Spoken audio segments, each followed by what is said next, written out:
Olá, tudo bem? O FIB Cidadania dessa semana traz em nossos estúdios o advogado e ambientalista, não só de Bauru, mas conhecido mundialmente, Cláudio Cofani, que vai contar um pouco dessa relação meio ambiente, homem, política internacional ambiental e o que envolve não apenas a questão bauruense, como também global. Mas isso você confere comigo no próximo bloco.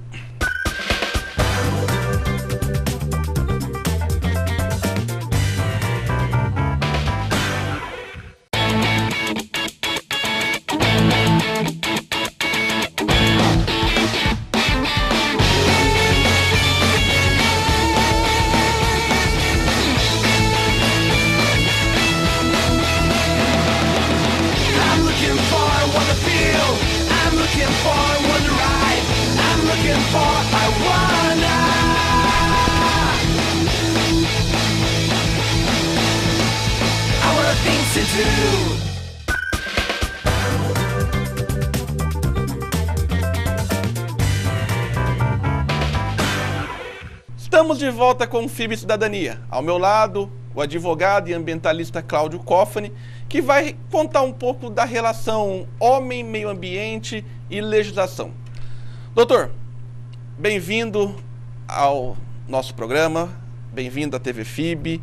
E o que é essa relação homem-meio ambiente neste mundo tão globalizado? Bem, primeiro é uma honra estar aqui, uma alegria estar falando com vocês novamente e poder ajudar a entender esse momento. A humanidade está num ponto em que nós éramos 1 bilhão de pessoas há 150 anos atrás e hoje nós somos 7 bilhões.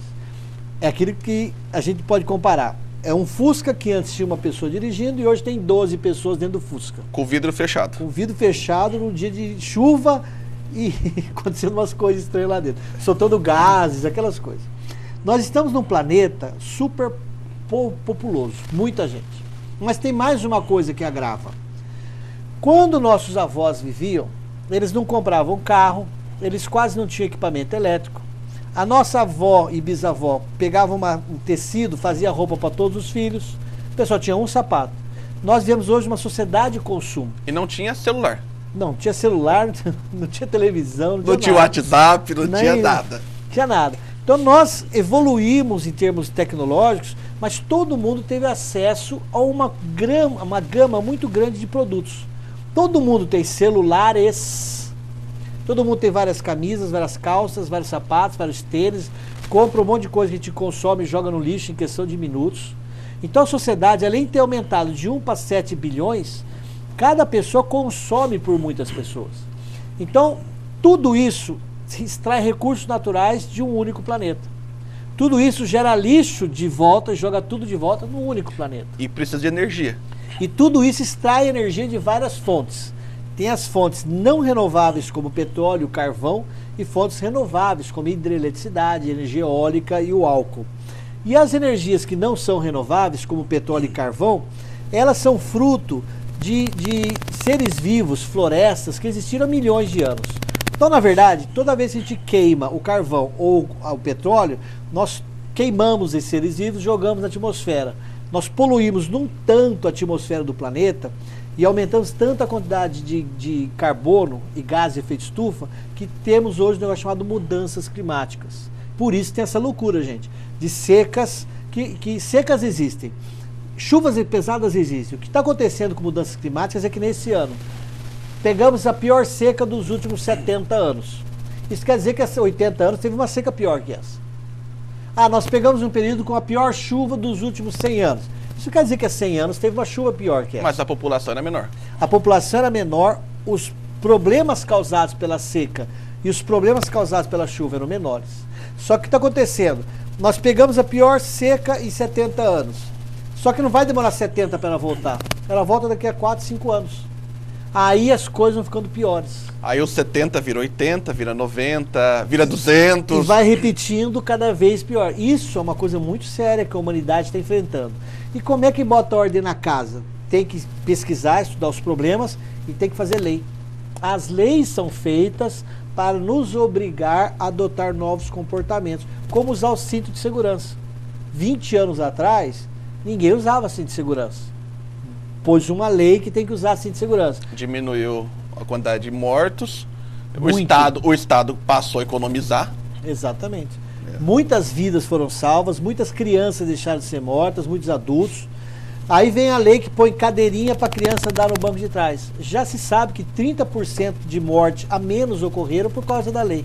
Então a finalidade da lei é criar novos comportamentos para os indivíduos que ajudem a sociedade. Em termos ambientais, assim funciona a lei, mas nós temos problemas. Doutor, como que a gente equaciona legislação e cultura numa sociedade como a nossa, não apenas brasileira, mas assim global, né? Porque nem todo mundo tem consciência ambiental, nem todo mundo tem uma educação que fala, olha, jogar lixo na rua é errado, nem todo mundo entende que queimar combustível em excesso vai fazer mal. Vamos pegar um exemplo da China, 1,3 bilhão de habitantes, né? Isso. Como conscientizar um povo sem uma cultura? Ótima comparação.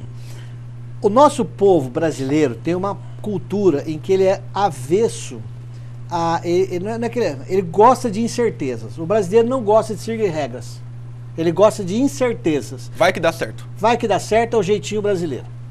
A China já é um povo como o alemão, como o americano, como o japonês, como o coreano, que são avessos a incertezas. Eles querem as coisas certinho.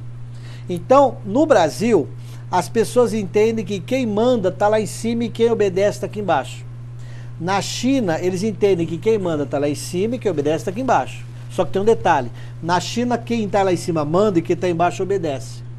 No Brasil, quem está em cima manda, mas não obedece, e quem está embaixo não obedece também. Ou seja, né, faço o que eu digo, mas não faço o que eu faço. É sim, típico no Brasil. Nós temos quase toda a elite política, quase toda a elite administrativa, a elite na polícia, a elite no judiciário, um monte de elites não gostam quando a lei cai sobre eles. Então é muito, quando uma pessoa importante é pega, por exemplo, no bafômetro, o que tentam fazer é abafar a informação. Não divulgar para não pegar mal. A gente vê nas revistas, a gente fofoca, né? Ator fulano de tal foi pego no bafômetro. Raramente você vê sair quando é pego uma autoridade. Quando é pego alguém da polícia, quando é pego alguém do judiciário, quando é pego alguém do Ministério Público, quando é pego alguém que é político. Já nos países que Estados Unidos, Alemanha, França, esses lugares, a pessoa que tem essa função, se é pega, isso sai no jornal. E por que isso? Porque as pessoas têm que seguir o exemplo de quem é mais importante. E essas pessoas são autoridades. Nós temos casos nos Estados Unidos em que o deputado foi pego com amante, ele renunciou porque a sociedade não aceita isso, né? Exatamente. Então se a gente pega um exemplo de uma relação extraconjugal, a sociedade não aceita, ela também não vai aceitar que o planeta seja destruído. Mas essa é a regra. Eles estabelecem regras que não pode ficar jogando lixo no chão, ou tem que fazer a coleta seletiva do lixo em casa. Quem não faz tem duas punições. A primeira, realmente ele é autuado, ele é multado. No Brasil, se você tem um certo padrão e sofre uma multa, você liga para quem é importante e manda quebrar a multa, ou pede para quebrar a multa. Que nem sempre vai conseguir, né? Nem sempre consegue, mas é muito comum. Mas vai tentar. É muito comum. E conforme quem atende do outro lado, vai mandar quebrar a multa. Então esse é um problema seríssimo para fazer defesa ambiental. Mas, no Brasil. doutor, como que a gente vai quebrar a multa, né, segundo essa tua informação, se nós temos lei da transparência, um monte de órgãos que têm o dever de fiscalizar? Como que ainda acontece isso? É bem simples. Se você, vamos pegar eu que sou advogado, você vem com uma autuação na área ambiental. Eu tenho um conhecimento técnico para olhar a autuação e identificar se ela foi feita corretamente ou foi feita errada. Se ela foi feita errada, você consegue quebrar a autuação. Porque o ente público, o agente público, ele não pode errar quando faz uma autuação. Às vezes um errinho de formalidade no preenchimento faz aquilo perder a validade. Mas quem descobre isso? Quem entende. Ou quem fez, ou quem estudou muito para entender aquilo. E aí você consegue fazer multas e autuações e regras de uma maneira que não é seguida por alguns, mas é seguida por outros. Na área ambiental, nós temos um problema muito sério aqui em Bauru, muito sério. As pessoas falam, por exemplo, sobre a lei do cerrado. Ah, não pode cortar o cerrado. Não pode na zona rural. Dentro da área urbana, onde o plano diretor determina, a cidade que é o meio ambiente urbano pode. Porque a Constituição traz meio ambiente natural, que é aquele mato, aquela floresta. Área rural. Área rural. A Constituição também traz meio ambiente artificial, urbano. Porque nós, seres humanos, não somos macacos, nós somos gente da cidade. O nosso meio ambiente é urbano. Então não quer dizer que a gente tem que concretar tudo. Não, a gente tem que ter uma cidade sustentável. A gente tem uma cidade que tem asfalto, tem sistema de drenagem para não ter inundação, tem serviço de abastecimento de água. Que não é o caso de Bauru. Que não é o caso de Bauru. Nós estamos com vários problemas mesmo. Muito, né? Tem que ter área verde para as pessoas poderem sentir lazer e descansar. Tem que ter arborização urbana. Que também não é o caso de Bauru. Está faltando muito. A gente anda no centro da cidade e não encontra árvore. Exatamente, falta isso. E o pessoal, infelizmente, à medida que o centro comercial vai expandindo, as pessoas pegam uma residência que tinha uma árvore linda na frente, aluga para um ponto comercial. O ponto comercial quer arrancar a árvore de cara, para poder estacionar ou para poder ver a empresa. Com isso, perde a arborização urbana. É simples. Se nós passarmos hoje na Zaria Azeite, vai ter árvore em frente à Câmara Municipal, uma na quadra de baixo, e até a 1º de agosto não tem mais nenhuma árvore. Não tem nada. E era uma região extremamente arborizada. E você vai para outros países, e algumas vezes até outras cidades, eles têm o comércio e a arborização urbana. E as pessoas vão lá e acham lindo, as lojas são frequentadas, vendem, ganham dinheiro do mesmo jeito. Isso é aspecto cultural que você A própria cidade do Rio de Janeiro, naquela parte do comércio da Zona Sul, tem árvores. Tem árvores. Presença de arborização urbana é um indicativo de qualidade. Bairros nobres têm arborização. Os núcleos habitacionais, o pessoal não põe arborização. Então, uma coisa que você tem que fazer, inclusão social, é arborizar. Sim. Mas não é assim. Tem um condomínio aqui em Bauru, que tem um lago dentro, que também não tem quase árvore em frente das casas. Quase não tem, é impressionante. Quase não tem arborização em volta do lago. A gente passa na pista assim, não vê árvore em frente das residências. Não vê. Nem na parte do lado, que é onde seria especificamente para aquela arborização. Até para proteger o lago. É fundamental. Então não é da nossa, é uma falha cultural e uma falha de imposição da lei. Porque isso é uma outra questão. O país existe dentro do município. Eu sou brasileiro do estado de São Paulo, mas eu moro em Bauru. Bauru é o estado de São Paulo e Bauru é o Brasil. Para a gente resolver os problemas do Brasil, tem que atuar para resolver os problemas do município. Não vou conseguir consertar a casa do vizinho se a minha não tiver em ordem, né? E é muito mais fácil você trabalhar poder local e melhorar o município do que pensar só em resolver o problema do país inteiro.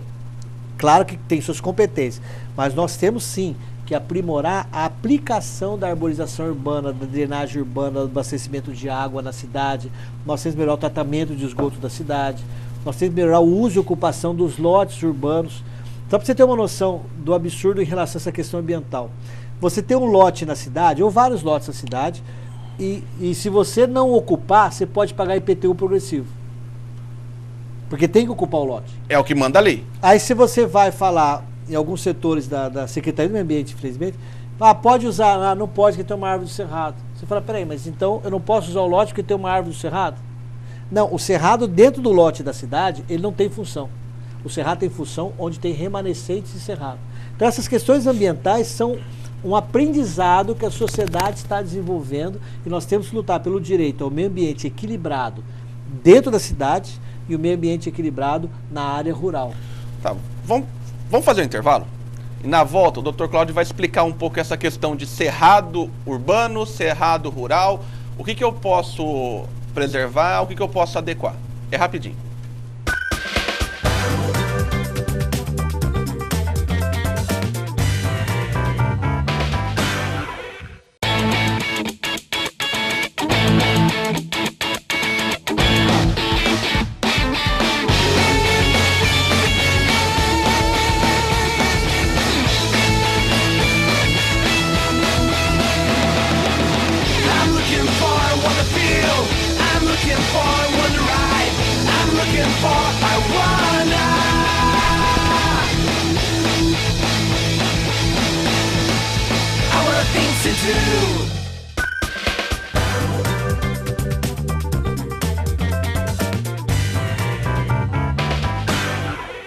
Estamos de volta com o FIB Cidadania. Ao meu lado, o Dr. Cláudio Cofani, que estava falando um pouco dessa questão do cerrado.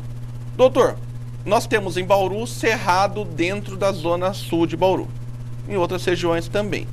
Esta área não pode ser tocada, esta área tem que ser remanejada, como que funciona? A interpretação é colidente, é conflituosa.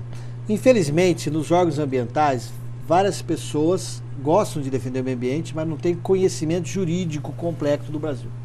Então eles acham que se tem árvore cerrada, não pode usar. Não pode cortar árvore cerrada num lote dentro da cidade. Aí ele se torna então rural. Não. Eles acham que continua cidade, só que não pode usar. Então, mas se eu estou com uma vegetação rural, eu tenho que pagar ITR. Não, muito bom que você falou. São duas coisas. O que é a cidade é delimitado por lei, que é o perímetro urbano. O perímetro urbano diz o que é dentro da cidade. E o perímetro urbano, ele está dentro de um outro plano, que é chamado plano diretor. O plano diretor fala quais são os zoneamentos da cidade. Tal setor é residencial, tal setor é industrial, comercial. Então, dentro da cidade... Qual é misto? Dentro da cidade, tudo é urbano. Às vezes você encontra uma propriedade grande que tem pastagem dentro, tem plantação dentro. Então, por destinação, ela é entendida como rural. Aí aquele proprietário pede para não pagar IPTU e pede para pagar ITR. É uma briga judicial que ele consegue. Sim. Agora, os lotes dentro da cidade, eles sempre são urbanos. Mesmo que ele tenha árvore cerrado, ele é um lote urbano. Qual a função do lote urbano? Construir em cima dele. Construir um prédio, uma casa, uma loja de comércio, uma atividade para nós termos emprego e moradia. Tem a função social. Essa é a função social da propriedade urbana. É isso mesmo, Alexandre. Então, esse é o conflito hoje que tem. O pessoal fala que quando tem cerrado dentro da cidade, não pode cortar a vegetação de cerrado. Pode sim, a Constituição garante que pode, a legislação garante que pode, e nós já temos várias vitórias nos tribunais dizendo que pode. Mas, infelizmente, não encontram resistência. Tá, vamos pegar um exemplo. Eu tenho um lote, ou você, telespectador que está nos assistindo, tem um lote que tem um cerrado. Quer construir uma casa, um comércio, ou qualquer coisa. Ele corta, ele vai ter que fazer um processo de reflorestamento em outro lado, outro lugar, ou ele apenas justifica, olha, a função social é esta? Então, se o órgão ambiental seguisse o que o Tribunal de Justiça interpreta, que é o que a gente faz petição... PJ São Paulo. Que é a lei de Cerrado de São Paulo, é estadual. A gente entra com ações e o tribunal fala, tá certo, se você tem um lote urbano, você pode cortar a vegetação e construir. Isso é o que o tribunal fala, porque ele interpreta a lei. Ele entende o que é lei junto com nós, advogados. Infelizmente, dentro da prefeitura e da CETESB, tem gente que interpreta que não pode. Aí você pede, o órgão ambiental fala, dentro da cidade, nesse lote, você não pode usar. Aí a gente entra na justiça e a justiça fala, dentro da cidade, nesse lote, você pode usar sim. E fica esse negócio dando trabalho para as pessoas. Então você tem loteamentos em Bauru, aprovados há 10, 15, 20, 30 anos, que as pessoas compraram lotes e têm direito de usar. Tem direito de construir, tem direito de fazer, mas estão encontrando essa resistência. Para mim, pessoalmente, é bom, porque eu tenho muito serviço. Sim. Mas para a sociedade, a gente tem que dar um passo e parar com esse conflito. Doutor, nós temos aqui em Bauru, fato notório, a questão do condomínio Pamplona. Certo. Que foi declarado clandestino porque construiu numa APA, Área de Preservação Ambiental. Como encaixar a legislação em relação a isso? Então, o Poder Judiciário agiu de forma correta, porque eram 17 alqueires que foram devastados, né? O Pamplona é um caso sui generis, absolutamente diferente. Por quê? Nós temos primeiro que entender onde está aquela propriedade. Como é que eu faço para saber qual é teu nome? O que tem próximo? Eu tenho que pegar a tua certidão de nascimento, que prova que você é Alexandre, eu Alexandre, filho do teu pai e da tua mãe, nasceu tal dia em tal lugar. Esse documento me permite dizer quem é você. Que é a matrícula, no caso do imóvel. No caso do imóvel, a matrícula do imóvel. A matrícula da fazenda onde está o Pamplona, ela é de Agudos. Há mais de 80 anos. Quando separou os municípios, os cartórios tinham que pegar o que está em Agudos e mandar para Bauru. Mas há 80 anos atrás chamou de falha. Então a matrícula de Agudos, da fazenda onde está o Pamplona, sempre esteve em Agudos. Eu já vi o processo e já vi documentos relativos a isso daí. Até a CETESB fez processos em relação àquela fazenda, mandando fazer recuperação de área, averbação de reserva legal, e a CETESB sempre admitiu que está em Agudos, porque a matrícula está em Agudos. Então, quando eles entraram com pedido de loteamento, eles só podem fazer uma coisa, puxar a matrícula. Tinha que transferir a matrícula para Bauru.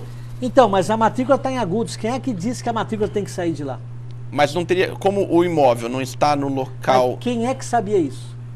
Depois, num tempo, apareceu uma certidão do Instituto Geográfico e Cartográfico de São Paulo, que é chamada IGC. Aí juntaram essa certidão falando, lá, tá em Bauru, não pode ser feito. Mentira. Mentira. Por que é mentira? Porque no Brasil existe uma regra, princípio da legalidade. Ninguém é obrigado a fazer ou deixar de fazer alguma coisa em virtude de lei, está na Constituição. Quando eu entro com um projeto de licenciamento, de loteamento, não tem nenhuma lei que obriga a usar a certidão do IGC. É a matrícula. É a matrícula. Então, se você pegasse a matrícula de Agudos, onde está a fazenda, está o Pamplona, trouxesse para Bauru e perguntasse para a prefeitura, posso fazer um loteamento aqui? A prefeitura falaria, não. Como não? Está em Bauru. Ela fala, não, a matrícula está em Agudos. Então o loteamento tem que pedir para a prefeitura de Agudos. Esse é o imbróglio. E eu tenho certeza que mais para frente vai ser resolvido e vai liberar sim. Sabe por quê? Porque a questão de estar em Bauru ou em Agudos, de cara, não é problema. Isso aí dá para ser feito por acordo judicial. No Brasil inteiro, todas as divisas de cidades têm dificuldade de definir onde é que está a fazenda tal, onde está o bairro tal, e é possível acordo disso daí. Isso não é problema, tem jurisprudência pra caramba. A questão da APA, a área, é esse o problema. A área de proteção ambiental.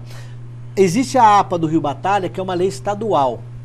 E existe a APA do Rio Batalha, que é uma lei municipal. Na lei municipal não pode fazer nada, vírgula, não podia. A Câmara dos Vereadores, em 2013, aprovou uma lei municipal que regulariza essas coisas. Então também dá para mexer a construção. E aí entra a coisa mais importante, que é o que tem que se preocupar. Quando nós falamos meio ambiente, a gente tem que se preocupar com o impacto em cima do meio ambiente e da saúde pública. E foi falado que esse loteamento jogaria esgoto sem tratamento no Rio Batalha, perto da captação de água para Bauru. Pela localização? Aí também vamos estudar isso daí. Ele está a 7 quilômetros da captação de água do Rio Batalha. 7 quilômetros. Eles fizeram estudo de depuração e os maiores especialistas do Brasil demonstraram. O esgoto tratado jogado lá, vai depurado, não traz nenhum risco. E eles tinham no projeto uma estação de tratamento de esgoto, que a Sabesp aprovou e o GRAPROAB aprovou. E aí a proposta deles, uma estação elevatória, que em vez de tratar o esgoto, joga junto com o Lago Sul. O Lago Sul não tem tratamento de esgoto. É um loteamento que tem ali. E esse Lago Sul não tem tratamento de esgoto porque tem uma estação elevatória, que joga pro DAI. O futuro loteamento Alphaville não tem tratamento de esgoto. Tem uma estação elevatória que joga pro DAI. Então a mesma coisa o outro loteamento. Explica para quem está nos assistindo o que é a estação elevatória. Funciona porque assim, nem todo mundo tem o teu conhecimento. Claro, então a gente... Verdade, vamos lá. É bem simples. Toda vez que surge um bairro, nós temos dois caminhos. Todas as casas vão ter o esgoto. Apertou a descarga na privada, vai sair esgoto. Lavou as coisas, tem esgoto. Então você tem duas possibilidades. Você cria uma estação de tratamento de esgoto no loteamento. É uma possibilidade. Sim. Esse loteamento que você citou, que é o Pamplona, no projeto dele em Agudos, tem uma estação de tratamento que o maior especialista do Brasil, que é a Sabesp, analisou o projeto, aprovou e falou, eu aceito isso daqui. Então tem tratamento. Até porque Agudos é Sabesp, né? Se passa para Bauru, Bauru não pode ter tratamento de esgoto no loteamento. Só o DAI pode tratar esgoto. Olha que loucura. Porque o DAI cobra. O DAI cobra, mas serviço. não tem usina, não tem estação de tratamento aí. E a gente paga quantos anos isso, né, doutor? Tem dezenas de milhões de reais. Olha que loucura que tá ali em Bauru. Só o DAI pode tratar esgoto. O DAI não trata. Mas o DAI pode cobrar esgoto, mas não trata. Aí você quer montar um loteamento e fala, eu monto um loteamento, faço uma estação de tratamento de esgoto e dou para você, DAI. O DAI fala, eu não aceito. Aí você fala, mas o que eu faço? A estação elevatória. O quê? É bem simples. Você tem que recolher o esgoto das casas, leva para um lugar, dali joga num cano, eleva e joga num cano para descer até algum lugar que o DAE aceita. Ou seja, é canalizar o esgoto. Só canalizar e jogar para o outro lado. Aí o DAE fala, eu quero o esgoto ali, porque no futuro vai ter um tratamento de esgoto em Bauru e aquele esgoto vai cair ali e no futuro eu vou tratar. Então essa alternativa, inclusive em termos de esgoto, em relação ao loteamento Pamplona, também não gera dano ambiental. Infelizmente o caso Pamplona entra para mais um dos casos que Bauru, infelizmente, está ficando famosa. A cidade onde as coisas não dão certo. Onde surge um monte de problemas e as coisas começam a dar errado. Você tem uma empresa, uma das maiores empresas de Bauru, tem um centro de distribuição na margem da rodovia, construído. Ela quer fazer uma ampliação que ocupa 7% da área. E aí o Conselho Municipal do Meio Ambiente falou, pode fazer porque está protegendo o meio ambiente. E a CETESB está dizendo, ainda não pode fazer. A empresa fala, gente, eu vou embora de Bauru. E um monte de histórias assim estão acontecendo em Bauru. Mas quantas empresas saíram de Bauru porque não tinha asfalto na porque frente? Não tinha distrito industrial. Não tinha distrito industrial. Bauru é um caso... Mas isso é um problema sério. Bauruenses, isso é um problema sério. Nós estamos ficando famosos por ser a cidade onde não dá certo as coisas. Bauru é uma cidade que não tem indústria. Poucas. Bauru... A Guts está pegando nossas indústrias, a Pederneiras está pegando nossas indústrias. É uma vergonha saber que município menor que Bauru chega e fala, ó, vem para o meu município que eu te dou isenção, te dou terreno, te dou tudo, leva a indústria, a gente fica sem arrecadação de imposto, a gente fica sem... E a cidade empobrecendo. Sim, fica sem a mão de obra que poderia... Em vez de morar aqui, está morando em outra cidade. Vai morar lá. É inadmissível. Senhor prefeito, vamos começar a ter umas atitudes aí para trazer o pessoal para cá e não deixar ir embora. E eu sou diretor de meio ambiente do CIESP. A indústria, o CIESP apoia que cresça a industrialização, porque é disso que o CIESP fortalece. Sim. E o CIESP não é só Bauru, é regional do CIESP. Então a gente quer sim ajudar Bauru, mas nós nunca, como CIESP, vamos atrapalhar a Guts, Pederneiras, qualquer cidade. Mas como bauruense, a gente gostaria que a cidade crescesse. Hoje a indústria tem um padrão ambiental muito elevado. Até porque a indústria, ela aumenta o salário.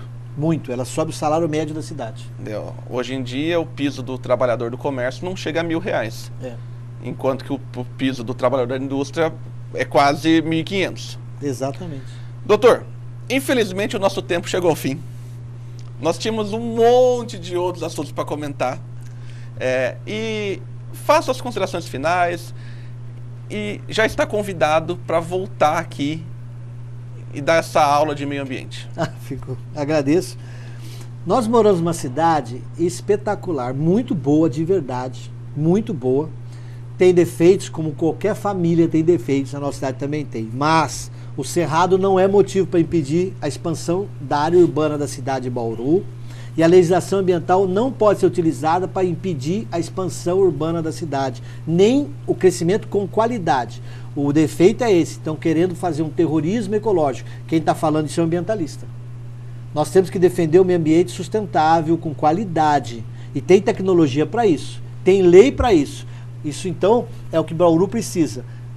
Acabar com o terrorismo ecológico e crescer em termos de desenvolvimento sustentável. Porque nossos filhos, nossos netos, nossos bisnetos precisam do meio ambiente ecológico, mas precisam trabalhar, precisam de casa, de comida, segurança, saúde e educação. Fico à disposição, sempre que você quiser eu volto aqui. Não, pode ter certeza que o Dr. Cláudio vai voltar aqui no nosso novo estúdio logo em breve. Para você que é sinônimo de prestígio na TV FIB, no canal universitário, o nosso muito obrigado. Continue com a gente, mandando suas críticas e sugestões para tvfib@fibbauru.br. Até a próxima.